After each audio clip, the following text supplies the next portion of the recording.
Pues damos paso a Gabriel Ros. Buenas tardes. Pues muchas gracias a Tecnalia por haberme invitado a participar en esta jornada y a todos vosotros por ser capaces de todavía estar aquí escuchando estas horas tan intempestivas.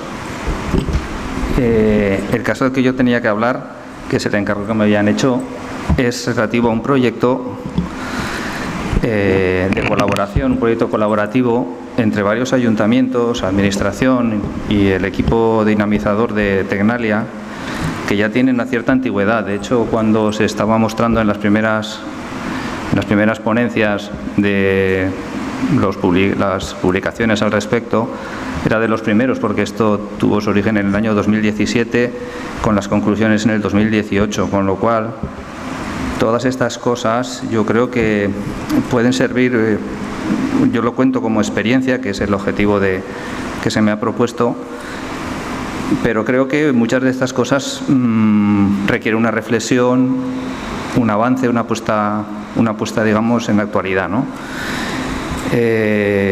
Algunas de estas cosas, tuve la suerte de poder participar también en la elaboración de un proyecto en la parte del medio construido, del LIFE, donde algunas de estas cosas se trataron de implementar o de buscarla, traspasar la visión más local a una visión un poquito más general, cómo se podían aplicar estas medidas que se pudieron ir avanzando a una visión más generalista, ¿no?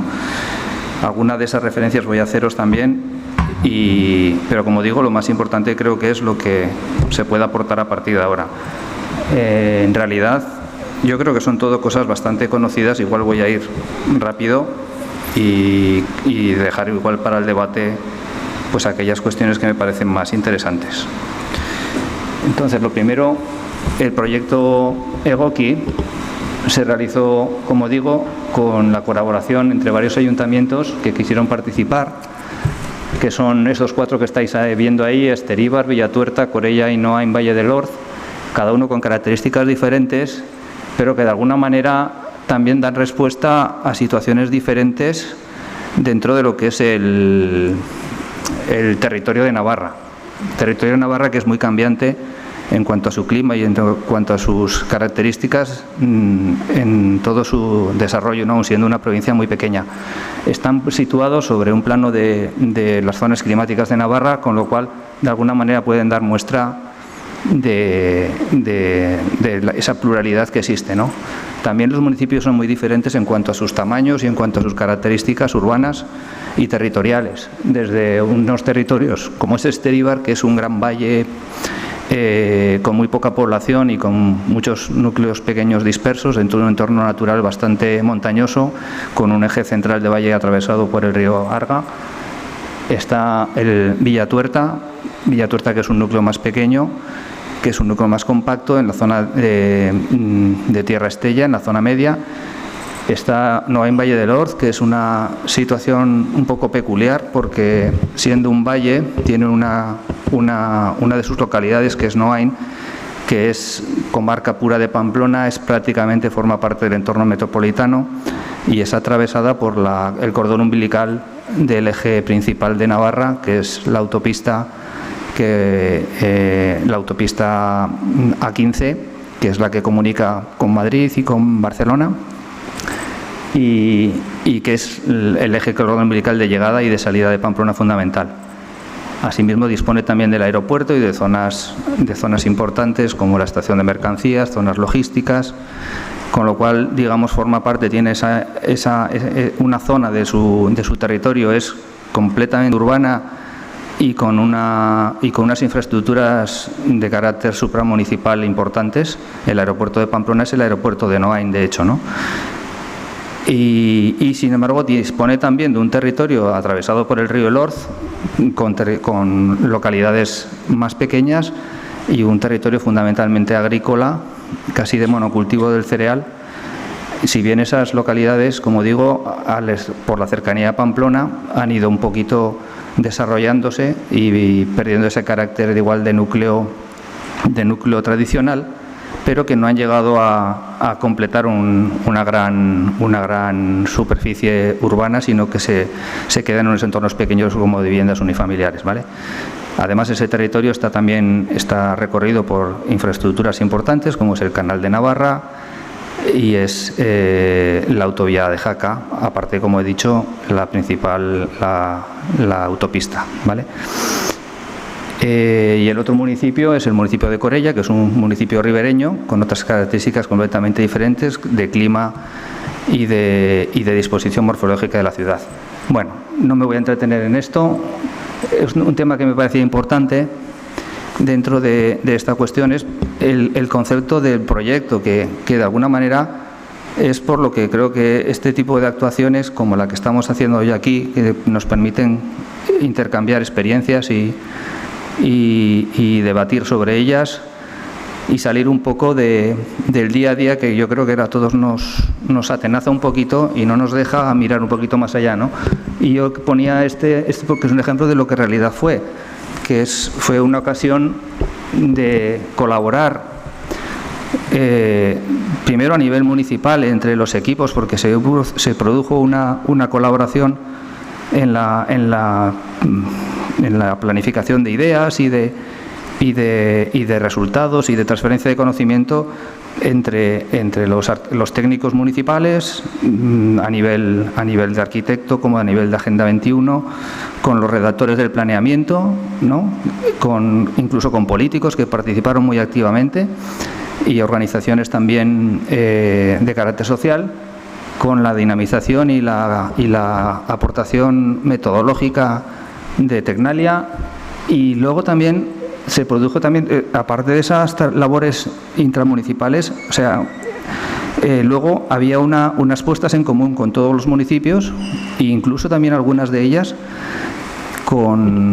que yo las valoro muy positivamente, con organismos sectoriales, Gobierno de Navarra, Ordenación del Territorio, y donde realmente fue una ocasión para que cada uno planteara su problemática, sus inquietudes, su libro, ¿no? Como decía antes un ponente, y ver también cuál era la postura y la visión desde el otro lado de la mesa. Y me pareció muy importante, y además las relaciones humanas que se crean, que luego permiten en el trabajo posterior tener contactos positivos a la hora de decir, pues, esto cómo lo podemos afrontar con gente de medio ambiente, con gente de ordenación del territorio, etcétera. Y me parece que eso es casi una de las cosas más importantes, y por eso esta diapositiva me parecía importante contárosla, ¿no?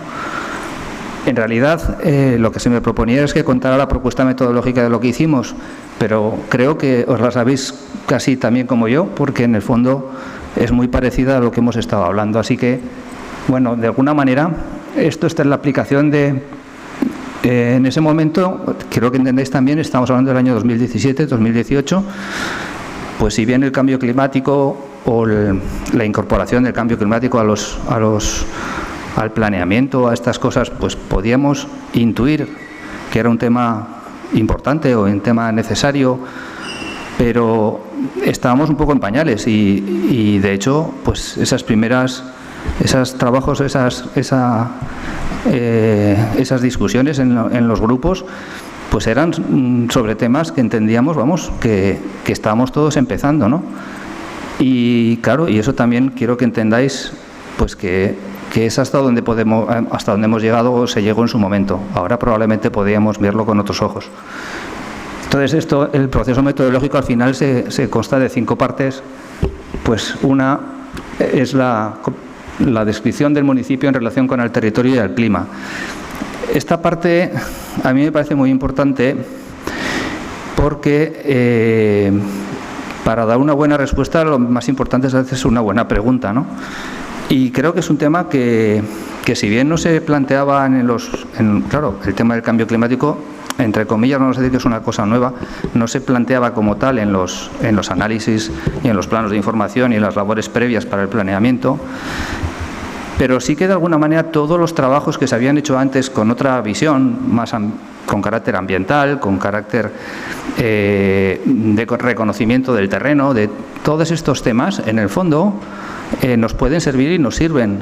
Y incorporar la variable climática el clima, si bien no se hacía como tal, como en concreto con ese nombre, sí que había muchas cosas que de alguna manera tenían que ver. Pero no obstante está bien que se explicite, y esa es una de las labores que ha permitido este trabajo, ¿no? Es decir, bueno, vamos a incorporar en los planes unos planos de información precisamente de cuál es la situación del municipio con relación al clima, ¿vale? Eso me parece una cosa interesante. La fase 2, pues estamos hablando del clima, pues hay que ver qué pasa con el clima, ¿no?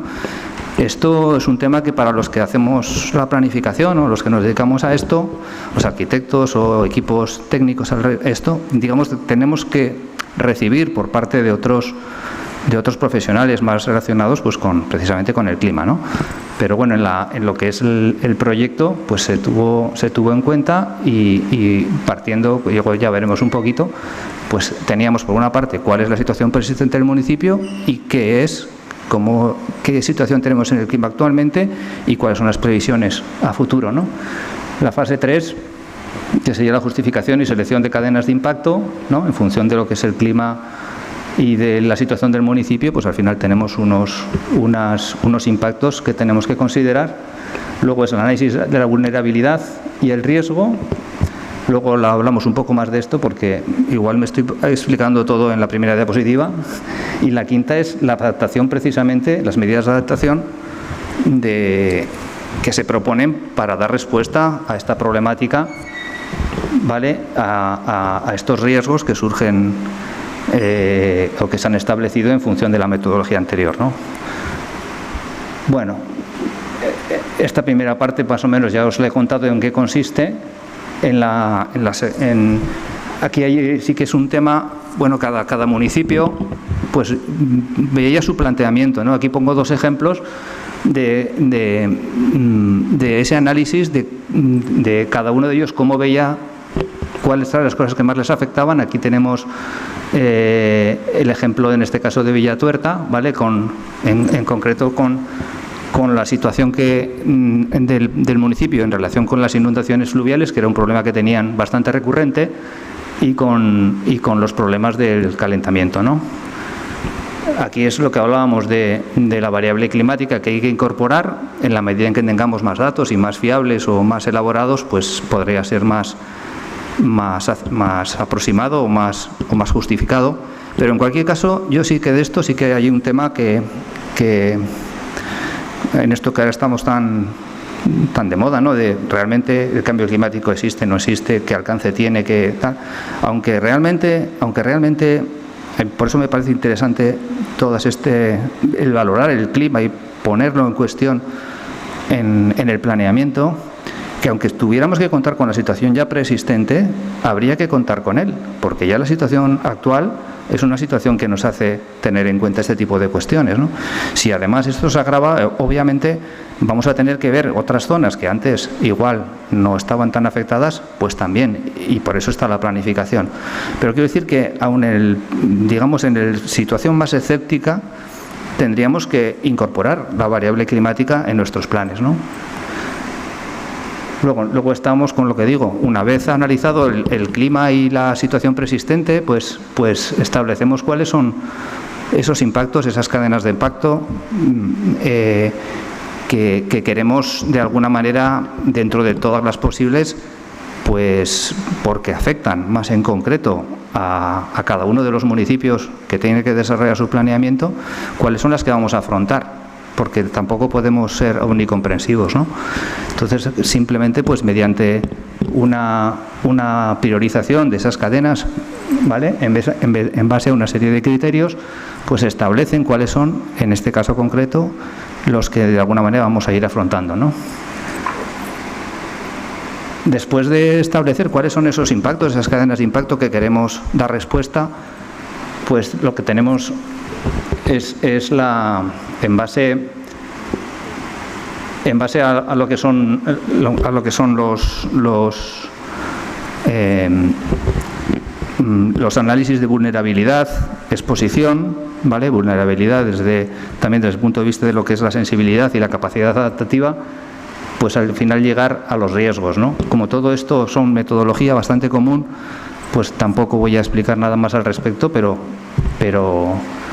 Pero eso, ¿no? Al final lo que se trata es de llegar, mediante esta metodología, llegar al final cuáles son los riesgos que queremos darle respuesta, ¿no?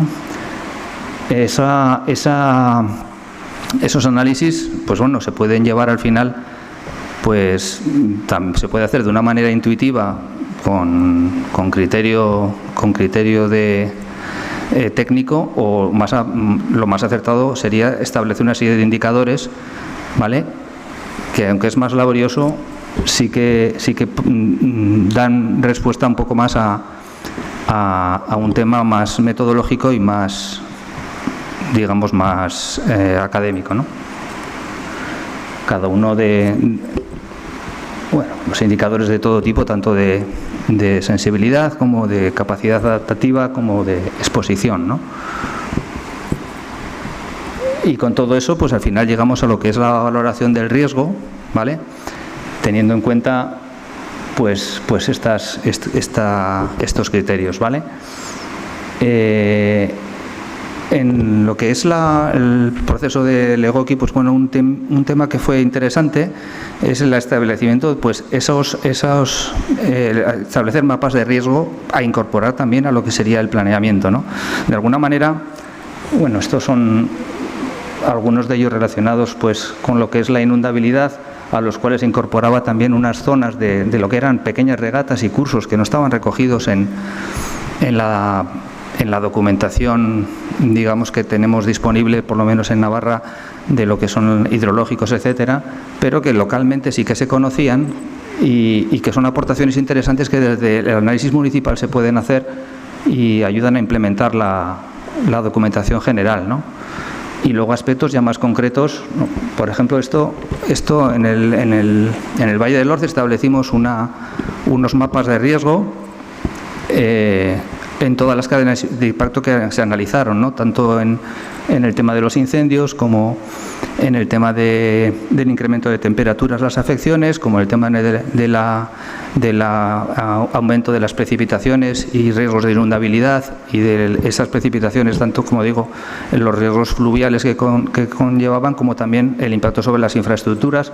Se estableció una serie de planos, este es uno de ellos, relacionados con los incendios, que, como digo, bueno, aquí se permite ver un poco cuál era la situación, que digo, del Valle del Orce, ¿no? Allá arriba del todo es la zona de Noain, donde estaría el aeropuerto, los polígonos y tal, y luego todas estas zonas que están en color como color carne son las zonas urbanas, o urbanizadas, mejor dicho, tanto desde un punto de vista residencial como sobre todo logístico. Esta gran mancha que queda ahí en el medio es la zona logística de la ciudad del transporte, y esta gran vía principal que viene por aquí en la parte derecha es la autopista, como os decía. La que atraviesa el valle por la parte más de arriba del plano es la autovía de Jaca, y abajo se ve en azul el canal de Navarra, azul claro, que establecen como el triángulo del valle. Por el medio pasa el río Lorz.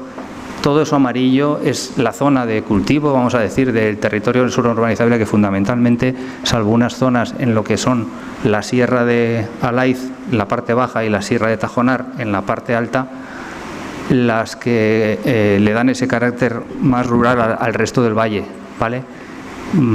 Y el resto de las zonas de color urbanas, ¿vale?, son los municipios que han ido un poquito desarrollándose, que han perdido ese carácter de concejo pequeño. Prácticamente son núcleos con viviendas unifamiliares un poco desarraigados, la verdad, y luego quedan unos pequeños núcleos rurales que todavía conservan ese carácter en la ladera de la Sierra Alaiz, que están como en rojo, que en este caso, en este mapa de riesgo, son los que más les afecta, pues el tema de los incendios, que es el objeto de este plano. Como digo, se plantearon para todos, ¿no? Ahí, en el tema del riesgo de incendios, es un tema importante a considerar. Las distancias que se plantearon en este caso fueron el 30, 60, 90. Y esas distancias es importante tener en cuenta que no solo para posibles desarrollos desde el pueblo hacia el bosque, sino también que cuando desclasificas los suelos, esos suelos que desclasificas o que no los planteas como urbanizables o como de posible desarrollo en este caso porque están cercanos a lo que es las masas boscosas y tal, hay que tener cuidado también de darle una normativa, porque si los dejas como suelos urbanizables sin más, o genéricos, o incluso forestales, que es como acaban siendo, lo estábamos comentando esta mañana con Izaskun, corremos el riesgo de que precisamente el bosque, el monte bajo, etcétera, acabe creciendo y acabe perdiendo esas bandas de seguridad y el riesgo que quieres evitar, ¿no? Entonces esto es importante a veces, y esto, por eso creo que es importante esa colaboración entre sectores, medio ambiente, planificadores locales, ayuntamiento, etcétera, para entender que solo una visión, por ejemplo, la visión medioambientalista igual mal entendida de decir vamos a preservar todo lo que podamos, a veces hay que pensar que hay que ver todo de las dos partes, ¿no? Y tratar de solucionar los problemas. Bueno, en fin, sin más, esto es una cuestión. Como veis, este es el tema de la evaluación de riesgos. Imaginaros esto pues con todas las cadenas que queráis analizar y que esto forme parte del planeamiento. Entonces, bueno, esto fue cuando ya estábamos en el LAIF, un poco esta es la transposición de los riesgos a nivel general, que tiene una problemática que cuando haces lo estableces a nivel general tienes que ver cuáles son luego el pasar de escala o el analizar un nivel más regional o un nivel más local, hay que verlo y ahí tienes unos componentes muy específicos y que, bueno, ahora no es el momento y casi pues lo paso. En cuanto a todo esto, lo que se trata al final es de llegar a conseguir unas medidas de adaptación, ¿no? Y las propuestas del plan, que las propuestas del planeamiento den respuesta o den una solución, una planificación para estos retos y para estos riesgos que hemos ido analizando mediante la metodología, ¿no? Entonces esas medidas, la forma de implementarlas, pues tienen que contemplar la justificación de lo que es la medida, luego los instrumentos en los cuales, y eso es donde está el quid de la cuestión, en los cuales esa medida se puede aplicar. En los instrumentos nos referimos fundamentalmente a los instrumentos urbanísticos. Estamos hablando, pues bueno, si esto es una medida que se resolverá desde el planeamiento general, desde el plan urbanístico, desde la estrategia, ahora hablamos un poco de eso, se implementará desde los planeamientos de desarrollo, planes parciales, planes especiales de actuación urbana, o se implementará desde una visión ya muy particular, por ejemplo, de un estudio de detalle. Pues este es el instrumento en el cual esa medida debería tratarse, ¿no? Esto es importante porque aquí estamos hablando de planeamiento municipal, pero en planeamiento territorial también. Hay que ver cuál es el instrumento de planeamiento territorial, si va a ser el plan de ordenación territorial, si va a ser un PEDAT o si va a ser un PESIS, o cuál es el instrumento que debe tratar la solución o la implementación de esas medidas dentro de ese planeamiento. Esto es clave y además es un tema que hay que ver con mucho detalle. Y luego están los mecanismos. Claro, dentro del instrumento caben mecanismos, ¿no? O sea, puede ser una solución. El mecanismo podría ser, por ejemplo, la clasificación del suelo o la desclasificación del suelo, la calificación del suelo en un uso o en otro, lo que podría ser una normativa, con carácter de normativa y con las implicaciones que eso lleva, o una ordenanza, o bueno, a nivel de entender el mecanismo hay que entenderlo un poquito de esta manera, ¿vale? Otro tema importante a considerar, que yo creo que estos son... Gabriel, perdóname un segundín, ¿eh? Es que te llevo dando mensajes. Si puedes ir cerrando y dejamos estos detalles para el debate. El alcance y el objeto el alcance y el objeto es una de las cosas que sí que creo que sería interesante que las comentemos al final. Como digo, todo esto hay que implicarlo dentro de lo que es lo que es el planeamiento, ¿no? Tenemos la cascada de planeamiento desde el planeamiento territorial al planeamiento urbanístico, ¿vale? Y hay que tenerlo en cuenta.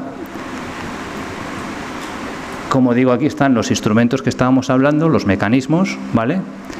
Y lo que me refiero al alcance, que es lo que me parece importante considerar, es si esta actuación o esta propuesta va a ser con carácter normativo obligatorio, si va a ser una recomendación, si se va a remitir al planeamiento de desarrollo o si se va a posibilitar que se estudie y se justifique posiblemente en un planeamiento de desarrollo posterior, ¿vale? En cuanto a esas medidas de adaptación, he traído aquí una en concreto, que es de la parte de las medidas de adaptación que se trató en el Valle del Orz en cuanto a la pérdida de biodiversidad, ¿vale? Pues ahí están todos los elementos que hemos comentado, y un poco recogiendo en esta medida al final cuál era la posibilidad de renaturalizar los caminos y utilizarlos precisamente para que no se perdiera esa biodiversidad de ese monocultivo que tenemos, y utilizar los caminos para una regeneración, para tener espacios verdes, arbolados, que te fueran articulando el territorio y que además posibilitaran también otro tipo de cultivos, en este caso más de huertas, que tuvieran un interés y tal, y todo esto tamizar un poco y una recuperación paisajística, pues que por el monocultivo un poco se había perdido, ¿no?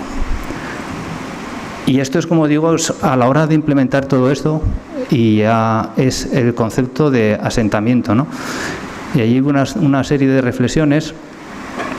Claro, todas estas medidas no podemos aplicarlas directamente, cada núcleo, o sea, no son los mismos unos núcleos urbanos de la Ribera como es un núcleo urbano de la montaña de Pamplona, de la montaña de Navarra, perdón. Tiene unas características completamente diferentes, y entonces esas medidas, a la hora de aplicarlas, pues hay que tener en cuenta ese concepto de asentamiento, que por una parte es la localización y las características morfológicas de cada municipio, pero luego también de los usos. Esas medidas no se pueden aplicar igual en una zona de casco antiguo como en una zona de ensanche, y si esas zonas de ensanches pues tienen el carácter de ensanche compacto, o si es una zona de ensanche residencial, estoy hablando siempre de la ciudad ya construida, hay que buscar la aplicación normativa o la aplicación mediante el mecanismo correspondiente, teniendo en cuenta la realidad concreta de cada una de ellas, con lo cual no se puede hacer una generalización, ¿no? Y luego también el hecho del discontinuo, allí es el tratamiento de las actuaciones que están, digamos, dispersas sobre el territorio, y luego también de los usos. No son los mismos aplicar las mismas medidas para un uso industrial que para un uso terciario o un uso dotacional, y hay que ir descendiendo el detalle de todo este tipo de cosas. Con todo ello es donde surgió esta evolución de esa tabla en la cual se veía en la aplicación de las medidas, donde que ya era bastante, donde se tenía en cuenta lo que era, como veis, el instrumento, el mecanismo, el alcance y las observaciones concretas de relación con otras políticas, etcétera, pues ya ir descendiendo para sistematizarlo, y la tabla se complicaba, donde ya estás interviniendo y distinguiendo que las medidas pueden ser en el casco antiguo, pero en el casco antiguo cambia si estás en una zona, en un edificio, como en un núcleo, como decimos, de montaña o de la ribera. Ahí se establecieron, mediante lo que son la separación de los POT, como una manera sistemática de hacerlo, que recogen bastante bien los cambios de los núcleos. Navarra está dividida urbanísticamente, así como antes hemos visto que estaba climáticamente con varias zonas. En la ordenación del territorio está dividido en 5 planes territoriales que recogen más o menos 5 zonas diferenciadas, ¿vale? Y cada una de ellas tiene unas características, y como primera aproximación, pues esos cambios de zonales los establecíamos mediante los POT, que es una manera también de articular y de relacionarlo con la ordenación territorial existente, ¿vale? Y como digo, luego pues iba variando en función del resto de lo que llamamos asentamiento, ¿no? Con ese concepto que os digo. Y la tabla pues se acaba implementando, pues de lo que antes era una tabla para cada medida muy lineal, pues se convertía para una sola medida, pues con todas estas variables, ¿no? Vale, después se establecieron en el proyecto de GOEC una propuesta de instrucciones técnicas, que me las voy a saltar, pero bueno, era una aportación que se hacía, ¿vale? Y sí que quería llegar a lo que era la consideración final, ¿no? Que era un poco esa reflexión, que yo creo que es un poco la clave,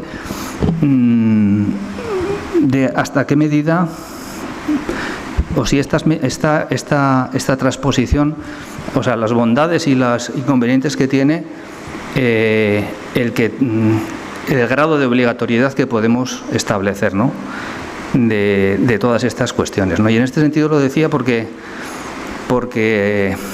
creo que tenemos una sobreabundancia normativa y legislativa que a veces hacen que la resolución de los problemas, o sea, se convierten a veces en una tarea muy compleja, y yo creo que aquí donde habría que reflexionar es hasta qué nivel cada instrumento y cada mecanismo, en dónde se queda en cuanto a la obligatoriedad, recomendación o remisión, ¿no?, a su desarrollo posterior.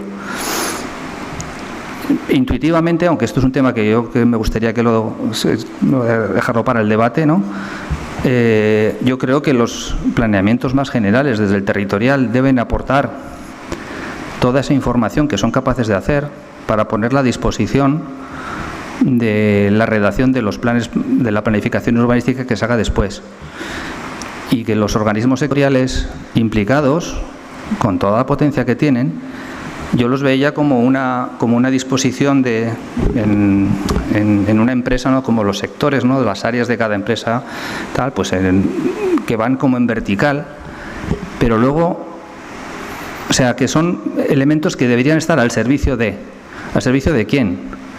Del planeamiento que se va a ejecutar en ese caso en concreto, que debería de beber de todas esas investigaciones y de todos esos conocimientos y de esas recomendaciones o obligaciones en el caso que puedan serlo, ¿vale?, que eso es lo que habría que ver, que permitan que el elaborador, el planificador que está estableciendo el equipo me refiero, estableciendo ese planeamiento, pueda contar con eso, pero que no se convierta en un problema precisamente para hacer una buena solución, ¿no?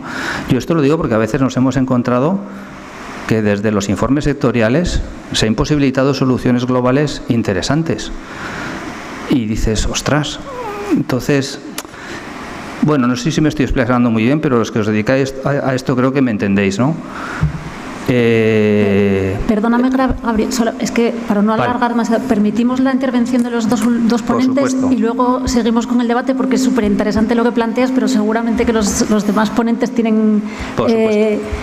Pues disculpar. Muchísimas gracias y perdona que el papel que me toca es bastante desagradable. Venga. Pero acabamos con las ponencias y entramos en el debate. Muchas gracias. De acuerdo. Gracias.